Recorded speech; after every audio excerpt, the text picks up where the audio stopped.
نحمده ونصلي ونسلم على رسوله الكريم أما بعد أعوذ بالله من الشيطان الرجيم بسم الله الرحمن الرحيم السلام علیکم ورحمۃ اللہ تعالی وبرکاتہ۔ الحمد للہ الذی ہدانا لدین الاقوام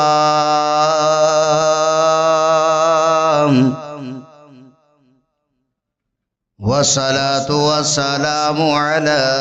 دافع البلاء والوباء والقهط والمرض والألم مالكنا وملجانا وماوانا ومرشدنا وسيدنا محمد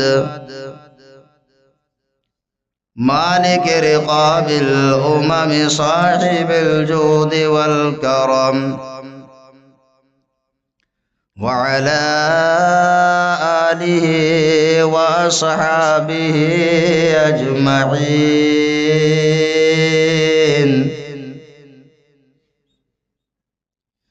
أعوذ بالله من الشيطان الرجيم بسم الله الرحمن الرحيم. يا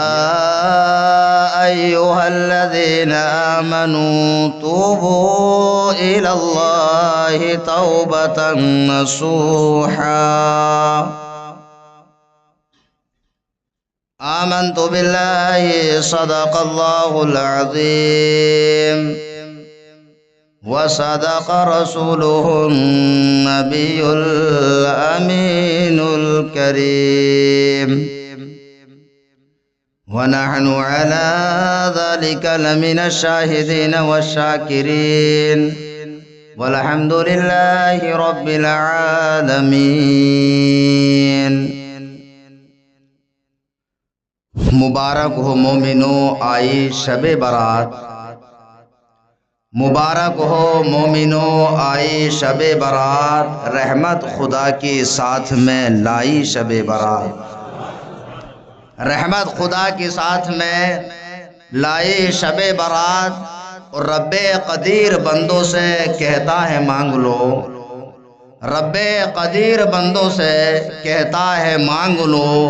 ہم نے ہے اسی لیے یہ بنائی شب برات،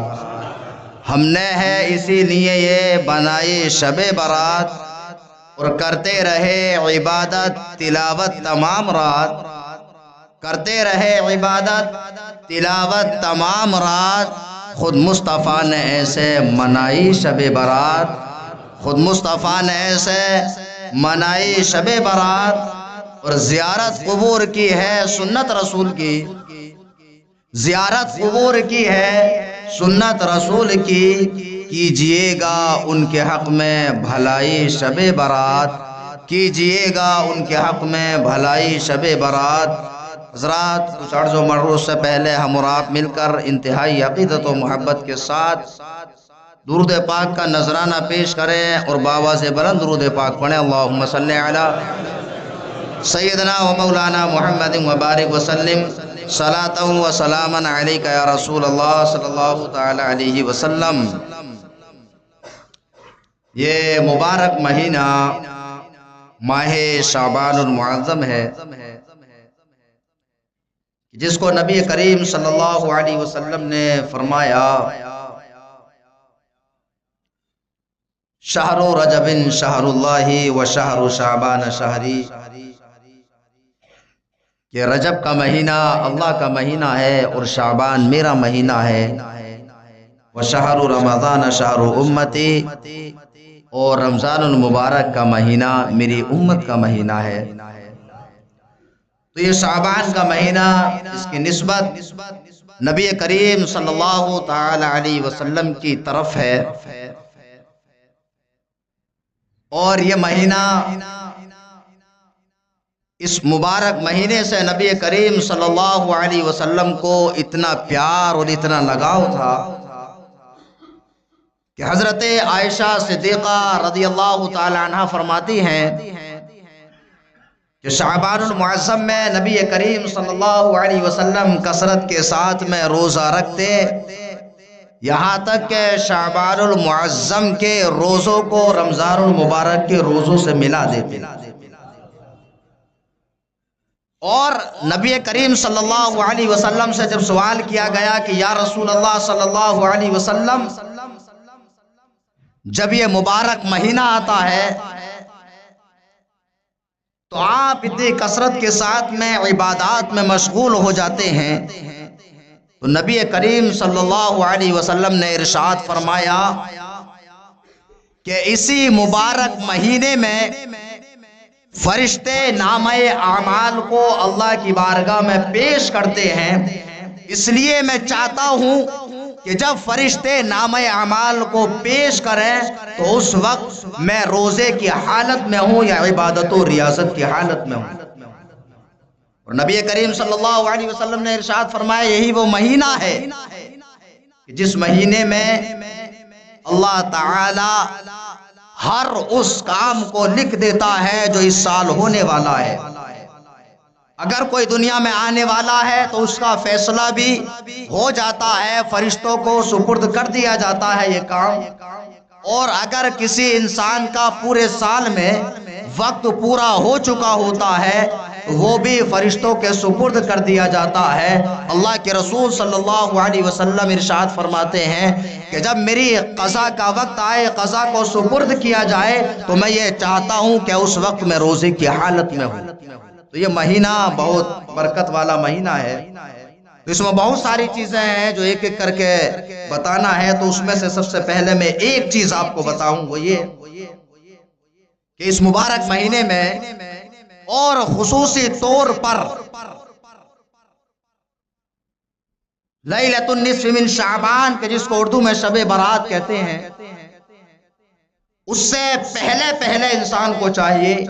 کہ اپنے گناہوں سے تائب ہو جائے، گناہوں سے توبہ کر لے۔ اس لیے کہ نبی کریم صلی اللہ علیہ وسلم نے ارشاد فرمایا کہ انسان کے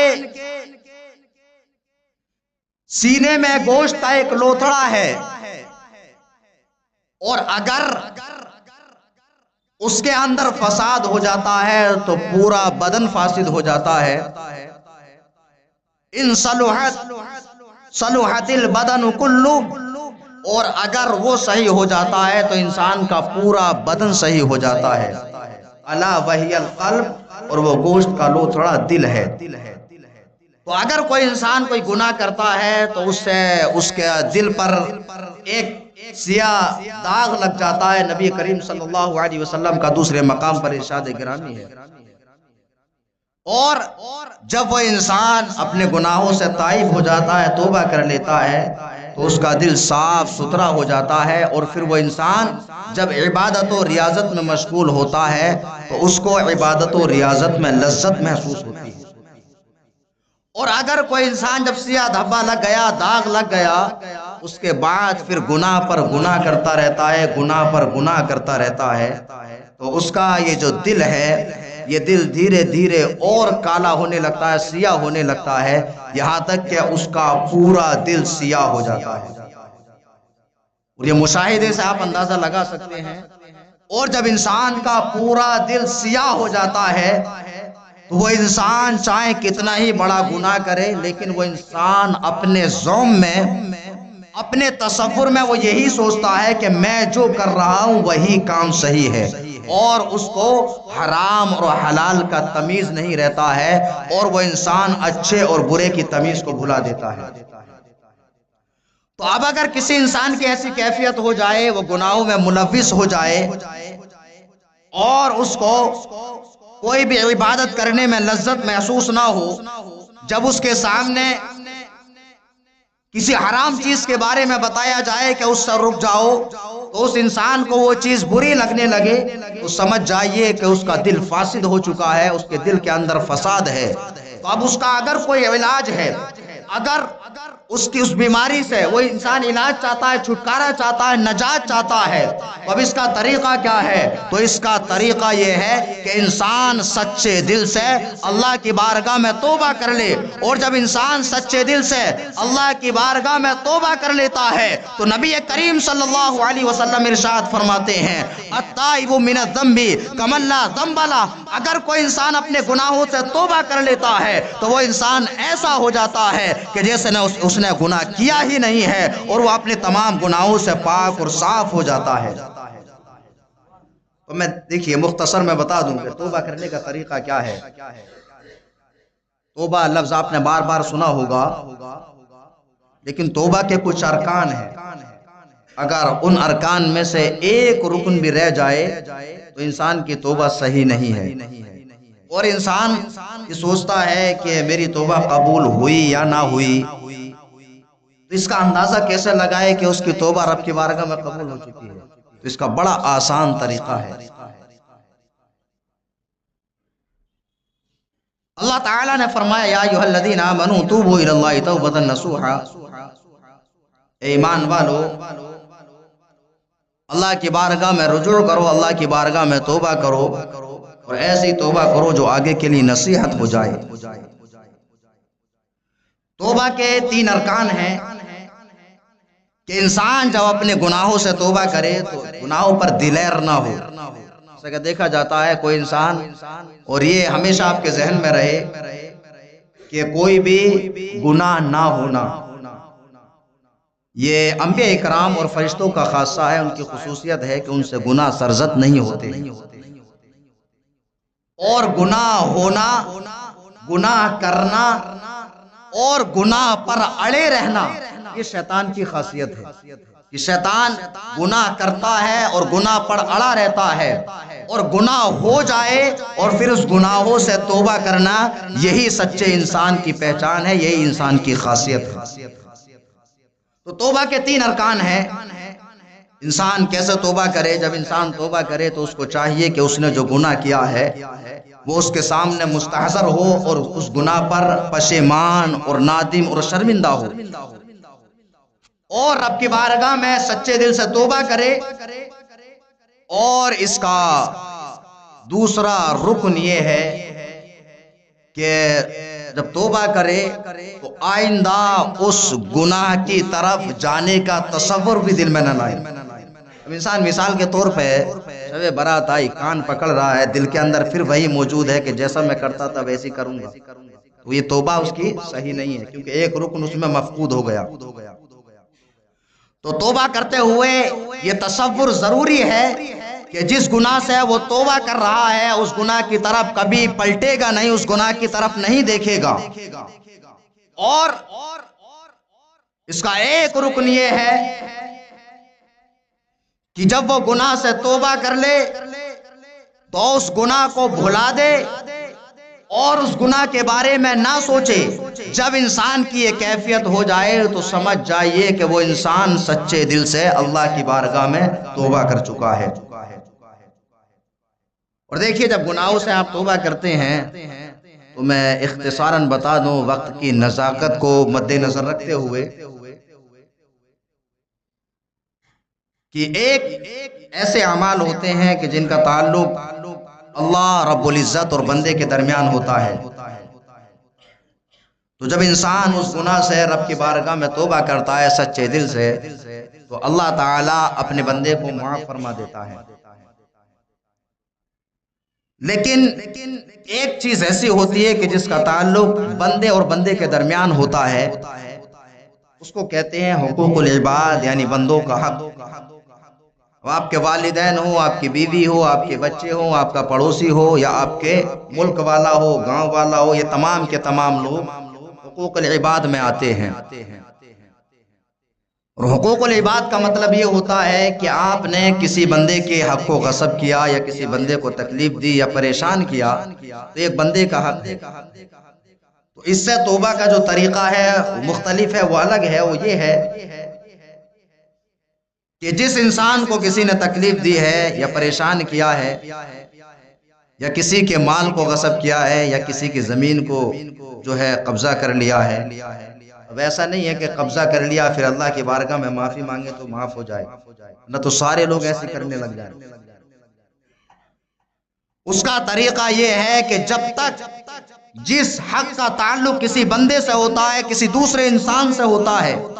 چاہے وہ آپ کے والد ہوں یا والدہ ہوں یا آپ کی زوجہ یا آپ کی اولاد ہو یا آپ کا پڑوسی ہو، اگر ان دونوں کے درمیان میں کوئی حق تلفی ہوئی ہے تو جب تک اللہ تعالیٰ اپنے بندے کو معاف نہیں فرماتا ہے کہ جب تک کہ وہ بندہ اس بندے کو معاف نہ فرما دے۔ تو اس لیے یہ ضروری ہے کہ اگر کسی عمل کا تعلق بندے اور بندے کے درمیان ہے تو پہلے اس حق کی معافی اس بندے سے کرائی جائے، پھر اس کے بعد رب کی بارگاہ میں توبہ کریں گے تو اللہ تعالیٰ آپ کی توبہ کو قبول فرماتا ہے اور پروردگار عالم آپ کو معاف فرما دے گا۔ اور اگر آپ اس طرح نہیں کرتے ہیں کہ جیسا کہ دیکھا جاتا ہے کچھ لوگ سوشل میڈیا پہ لکھ دیتے ہیں مجھے معاف کر دینا، یہ کر دینا، وہ کر دینا، آپ اندازہ لگائیے انسان ایسے لوگوں سے معافی مانگ رہا کہ جن کو وہ جانتا تک نہیں، اور گھر کے اندر ماں باپ کو پریشان کرتا ہے، بیوی کو پریشان کرتا ہے، بھائیوں کے حق کو دباتا ہے، وہاں پر کچھ نہیں۔ دیکھیے یہ بھی ایک شیطان کی چال ہے۔ جب آپ کسی چیز کی معافی مانگتے ہیں تو معافی کے لیے ضروری یہ ہوتا ہے کہ اس میں اپنے تکبر اور اپنی بڑائی کو ایک طرف رکھا جائے اور اس کو دور کر کے عاجزی اور انکساری کے ساتھ میں اگر کسی کی حق تلفی کی ہے، چاہے وہ والدین ہو یا آپ کی اولاد ہو یا آپ کی زوجہ ہو، اس سے معافی طلب کی جائے۔ لیکن شیطان آپ کو بہکاتا ہے، آپ کوشش تو کرتے ہیں لیکن کبھی آپ کو اتنی توفیق نہیں ہوتی کہ آپ کے والدین آپ کے گھر کے اندر موجود ہیں، والدین کے پاس جائیں اور جا کر کے ان سے کہیں کہ اگر ہم نے آپ کو کسی طرح کی کوئی تکلیف دی ہے، آپ ہمارے والد ہیں، آپ ہماری والدہ ہیں، ہمارا کبھی آپ برا نہیں چاہتے، ہماری بھلائی کے بارے میں سوچتے ہیں، اگر ہم نے آپ کا کسی طرح سے دل دکھایا ہے یا تکلیف دی ہے تو آپ ہمیں معاف فرما دیں۔ اگر آپ عاجزی اور انکساری کے ساتھ میں والدین کے پاس جا کر کے یا جس کے حق تلفی کی ہے اس کے پاس جا کر کے آپ معافی مانگیں گے تو یہ میرا یقین ہے کہ اس انسان کی بارگاہ میں بھی آپ محبوب ہو جائیں گے، وہ انسان آپ کو معاف بھی فرما دے گا۔ پھر اللہ کی بارگاہ میں آپ توبہ کریں گے تو پروردگار عالم آپ کے گناہوں کو بھی معاف فرما دے گا۔ پھر اس کے بعد آپ عبادت اور ریاضت کریں گے تو عبادت اور ریاضت کرنے میں آپ کو لذت اور چاشنی محسوس ہوگی اور آپ رب کی بارگاہ میں محبوب ہو جائیں گے۔ لیکن یہ نہیں کر کے صرف لکھ دینا، تو لکھ دینے میں کیا ہے، شرمندگی نہیں ہے، اس نے لکھا نیچے نام ڈال دیا، یہ بڑا آسان طریقہ ہے، یہ طریقہ صحیح نہیں ہے۔ آپ فون کر کے معافی مانگے جس کو جانتے ہیں، یا پھر آپ اس کے پاس جائیے، وہ معاف کر دے گا تو رب بھی معاف فرما دیتا ہے۔ یہ ہمیشہ یاد رہے، یہ رات جو آتی ہے عبادت و ریاضت کی رات ہے اور توبہ و استغفار کی رات ہے، اس لیے کہ آپ کا ایک نامہ اعمال بند ہو جاتا ہے، دوسرا نامہ اعمال شروع ہوتا ہے۔ اس لیے توبہ کرنا چاہیے کہ جب آپ کا نامہ اعمال رب کی بارگاہ میں پیش ہو تو اس نامہ اعمال میں جو گناہ جمع ہو چکے ہیں وہ تمام کے تمام گناہ مٹ جائیں، جیسا کہ اللہ کے رسول صلی اللہ علیہ وسلم کا ارشاد گرامی ہے، التائب من الذنب کمن لا ذنب لہ، گناہوں سے توبہ کرنے والا ایسا ہے کہ جیسے اس نے گناہ کیا ہی نہیں ہے۔ اللہ رب العزت کی بارگاہ میں سچی توبہ کیجئے، اور اگر کسی کی حق تلفی کی ہے تو اس سے معاف کرائیے یا اس کے حق کو واپس کیجئے۔ اور اگر آپ اس طرح نہیں کرتے ہیں اور صرف جو ہے